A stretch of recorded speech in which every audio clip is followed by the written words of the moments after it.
In order to understand the court of King Arthur that came into existence in the French courts in the 12th century, we need to understand some major social changes that were happening during that time, that happened between the time of the Welsh tales and those literary versions of Arthur that we get in the 12th century. There's two of these in particular we need to pay attention to, and that's what I want to do in the next two videos. In this video, I want to talk to you about the development of knighthood, and then next time we'll look at the development of chivalry.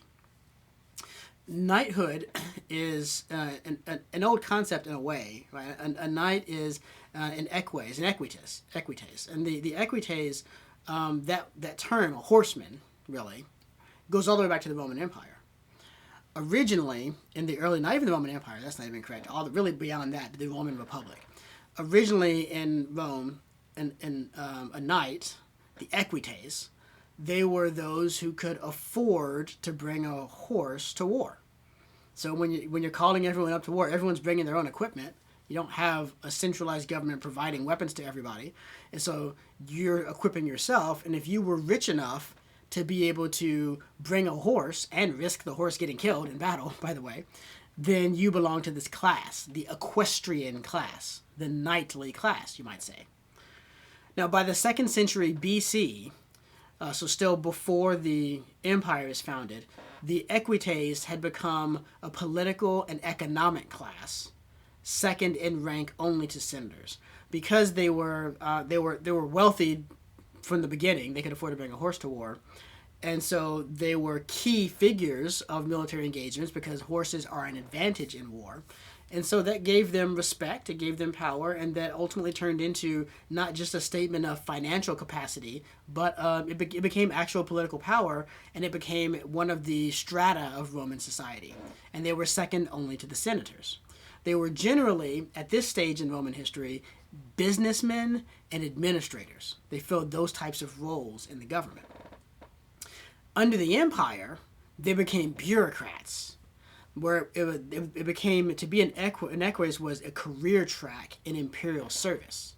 And things that were included under this rank of the equites were prefectureships, so to be a prefect, to be a praetor, to be a procurator, all of these sort of middle-level government management type things were there. As a career track, it could land you in one of those jobs, but also from one of those jobs, you could make the jump to the imperial court and maybe get a higher role. So it's preserving that sense of they're a high rank in society. They're elevated above the rank and file, even though they're not at the senatorial or the imperial rank. But in the late empire, so we're talking the 3rd to 5th centuries AD, Rome began emphasizing cavalry more. Partly this was because it's just so big, and cavalry are really helpful for getting around a large territory. These cavalry units were socially prestigious, and they were wealthy because, again, they're having to subsidize their equipment. They required expensive equipment. They typically came from aristocratic families, which I think was a nod to what the knighthood had turned into in earlier stages of Roman society. And they were often referred to within the army as equites. And this is interesting.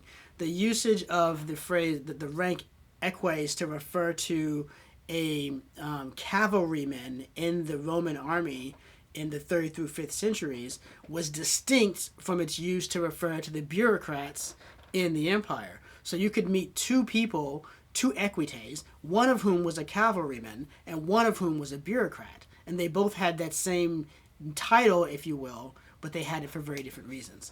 These cavalrymen are the ancestors of the medieval knights. Now, in the late 8th century, Charlemagne came to power, and Charlemagne brings a rapid transformation to this notion of, well, I shouldn't say Charlemagne, not just Charlemagne, really the entire group dynasty to which Charlemagne belongs, the Carolingians, they began this transformation because it really began with Charlemagne's grandfather. So the first thing they do is they introduce the stirrup. The stirrup had been in use in other parts of the world before, but it really hadn't caught on in Europe. And then by the early 8th century, mid-8th century, Europeans, specifically the Franks, start using the stirrup. Now, what's the advantage of the stirrup? Well, the stirrup gives you greater stability in the saddle. It helps you to not just stay in the saddle, but also makes you a lot more solid. And the more solid you are, the easier it is to fight from the saddle. Stirrups also give you better control of the horse. It's easier to control the horse with your legs and without your hands when you have those stirrups in place. And they allow for the more effective use of certain types of weapons like the lance.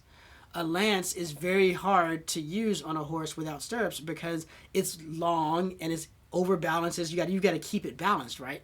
Well, your hands are kind of occupied with that, and so the stirrups allow you to be stable enough to have the ability to do that.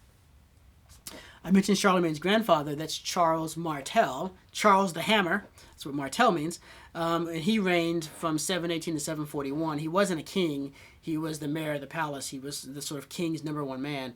But this is the time when the Merovingian kings weren't doing anything. Historians call them do-nothing kings. At this point in history, it was their mayors, like Charles, who were really running the kingdom at the time. Charles Martel builds a standing army to respond to the Muslim threat from Spain. This is interesting. There were no standing armies at the time. Armies were called up as you needed them occasionally, right? Oh no, we're under attack. Everyone grab your weapons and meet here at this time. Well, Charles Martel is watching Islam expand, and Islam starts off in the middle of nowhere in the Middle East, and in an incredibly short amount of time, it just exploded like lightning, conquering the Middle East, conquering North Africa, conquering southern Spain, and moving up, conquering all of the Iberian Peninsula, and now they're crossing the Pyrenees, and they're starting to come into Europe. And Charles Martel is watching this expansion through Spain, and he's like, they're not going to stop there. They're going to come, we're next. We need to be ready. So he goes to the Pope, and he says, hey, Your Holiness, I need a loan.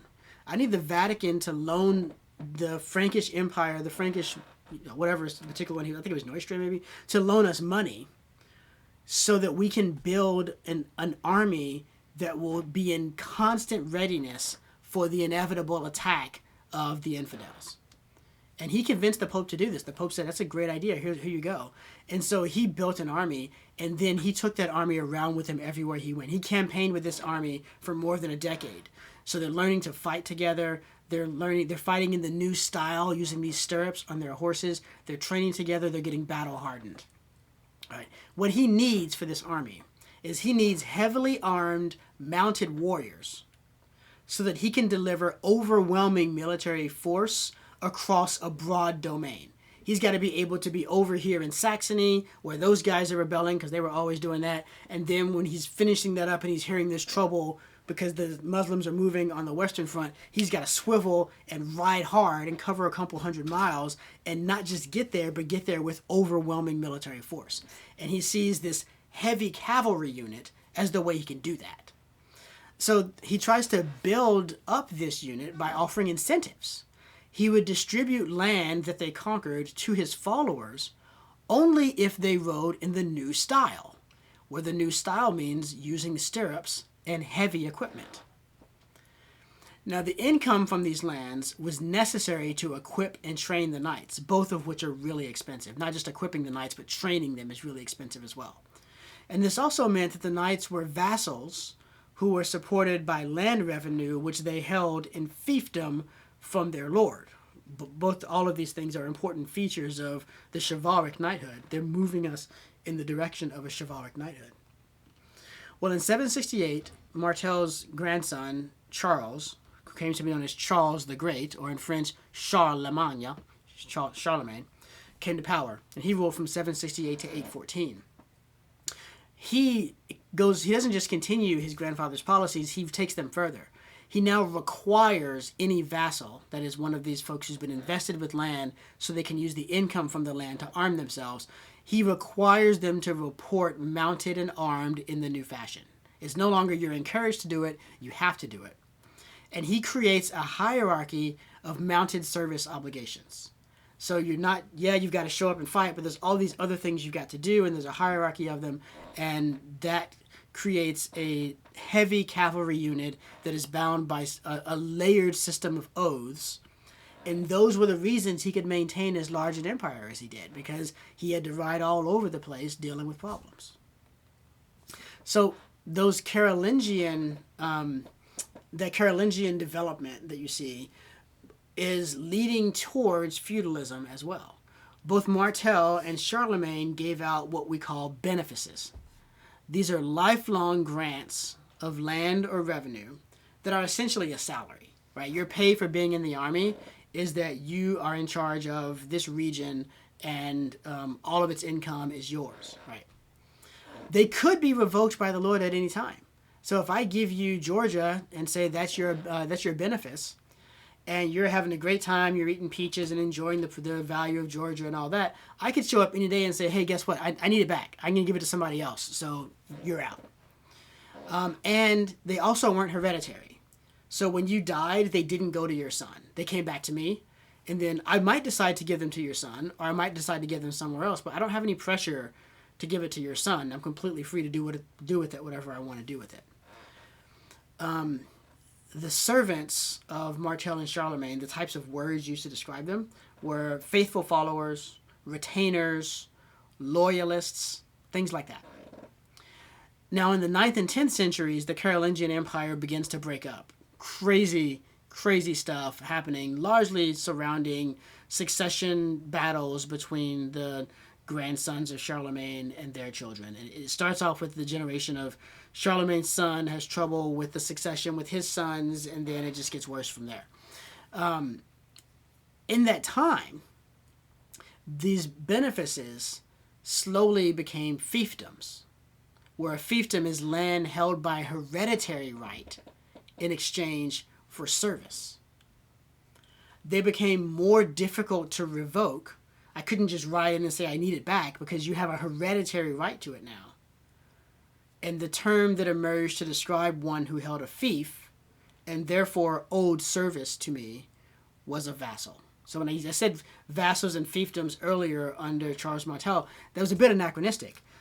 What he was offering them looked structurally like vassalage and fiefdomage, but it's not what we mean by it later. It's not technically vassalage and fiefdom. Those terms aren't being used for it as they would come to be used later.